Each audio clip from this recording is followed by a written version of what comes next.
નમસ્કાર ખેડૂત મિત્રો, આજે આપણે કપાસના ભાવ વિશે વાત કરવાની છે। તો મિત્રો વિડીયો અંત સુધી જોવો અને જેમને પણ આપણી ચેનલને સબસ્ક્રાઈબ ના કરી હોય તેમને સબસ્ક્રાઈબ કરી લેવી। તો શરૂઆત કરીએ મિત્રો।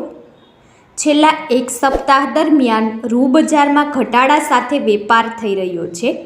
રૂ ગાસડીના ખાંડીએ ભાવમાં ₹53,800ની સપાટી જોવા મળી છે।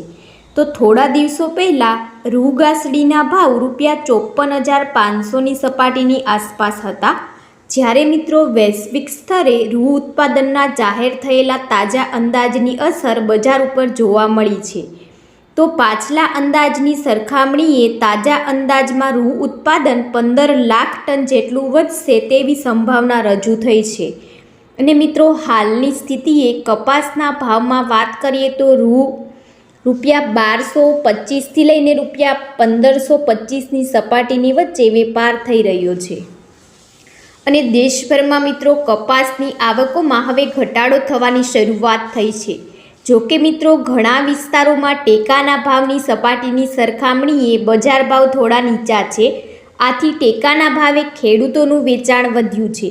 તો હાલની સ્થિતિએ દેશમાં કપાસની જે પણ આવક થઈ છે તેમાંથી અંદાજે 40% જથ્થાની ટેકાના ભાવે ખરીદી થઈ છે। આ સિઝન માટે કપાસનો ટેકાનો ભાવ ₹1505 પ્રતિ મણ જાહેર થયેલ છે।